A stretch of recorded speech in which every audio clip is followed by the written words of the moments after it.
Part 3 of from Sundiata, the beginning of the Malayan Empire after the decisive battle that ends the rule of ancient Ghana, and Ghana is now incorporated into the Malayan Empire after Sundiata defeats them. We all know about Sundiata. I don't want to talk about that much other than, you know, the Lion King. That's all about Sundiata. All right, and this is the origins of the Malayan Empire. Then we go to Sundiata's nephew, who reigns power, named Abu Bakr II. His African Malayan name was Bori I. I talk about the Mandean Charter that was settled at the battleground where they defeated the Ghanaians, because the Ghanaian Empire had treated the Mandis so bad, the Soso people treated the Malayans so bad, they wanted to enshrine a constitution that would give the rights of all people within the empire. Even slaves had rights, serious rights, and they can sue. Women had rights. You can't look at things in our modern perspective, but during that time, it was very powerful. And in the last video, I talk about Abu Bakr II, how he set up a ministry of oceanography. It all started there. It didn't start in Portugal and Spain. No, they came to Mali and studied under Africans. We know now. We have the proof. Nobody has ever really talked about this in the public in the Americas. And it's almost like, no, it's not almost. I know. I've taught for 20 years in the United States. They don't want us to know how great we were. So people never talked about it. Scholars never talked about it. Just like the subject of 1808. They didn't want people to know.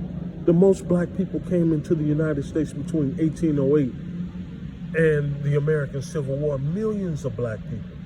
They didn't want us to know. So they didn't want us to know that Mansa Musa's uncle, Abu Bakr II, or Bori I, set up a ministry of oceanography at the turn of the 14th century. Had thousands of major ships built and began to explore the world. We know about Columbus. Why don't we know in detail? We know about the Vikings and the Chinese. Why don't they talk about Abu Bakr II other than what Mansa Musa told the Sultan in Egypt on his journey walk, 2,000-mile track to Mecca from the heart of the Malayan Empire? He walked 2,000. I'll deal with that in a couple of days. But this is so important to know.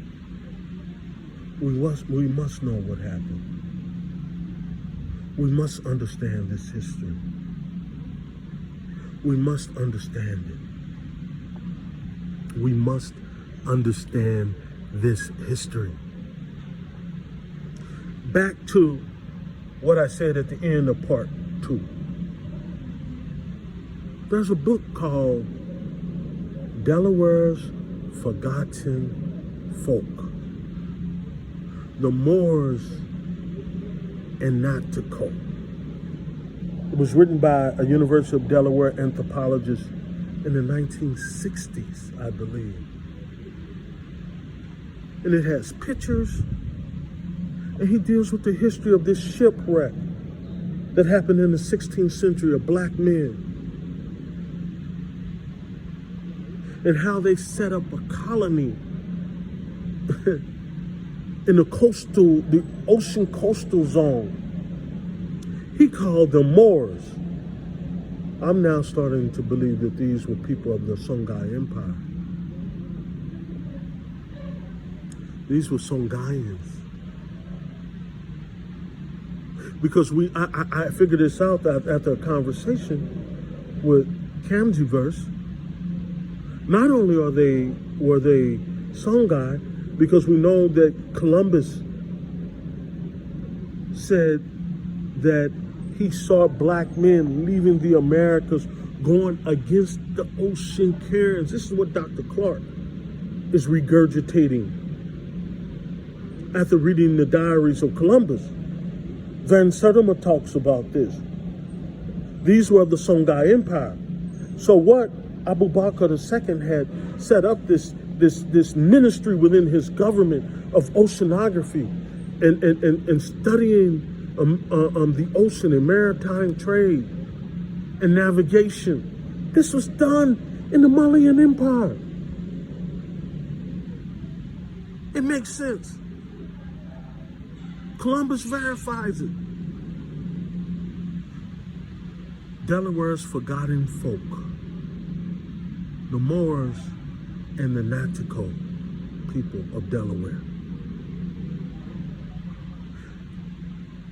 A lady who worked at Delaware State University told me, Dr. Issa, I want to tell you a secret that nobody knows. I was like, what is that? My daughter is in your class. I said, yeah, she's a very good student. She said, yes, she has to be. I'm an alumni. She's going to be an alumni. My grandmother was an alumnus of Delaware State, and we're so happy you're here teaching our students the right thing. But I want to tell you something. My family came to Delaware in the 16th century. We were shipwrecked. And some of them married into the Natico people. But we came from Africa. I said, huh? She said, yeah, you heard me right. I've been listening to your lectures in class. My daughter secretly would take them. I said, oh, really? She's like, yeah, you're good. And she said, but don't nobody want to talk about we blacks who came here before. These are my bloodline.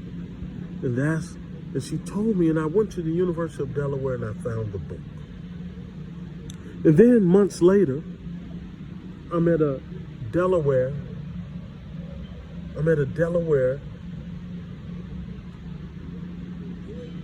city council meeting. Now this is after reading the book and having this conversation, talking to the student. I see a man who looked like somebody in the book. And I quietly walked up to him. He was a city council member, black man. I said, look, I don't know if you know who I am. He said, yeah, we know about you, Dr. Issa. Yeah, you're shaking things up here, you know. There's some serious politics that were going on in Dover, Delaware. This is during the Biden administration, where black men were found hanging from trees. Another story.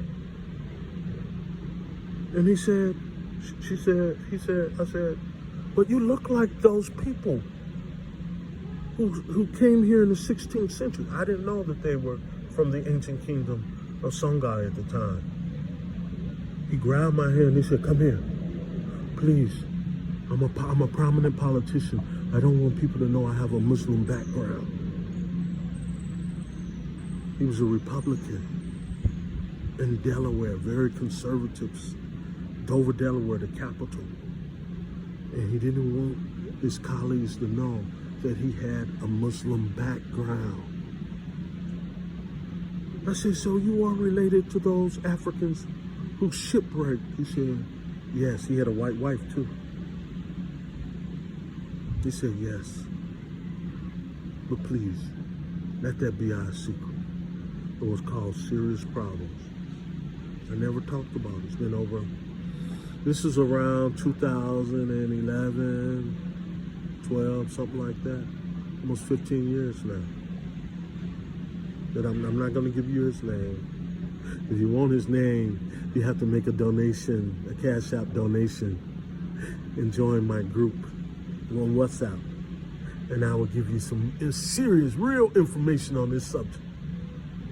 All right? All right. God bless.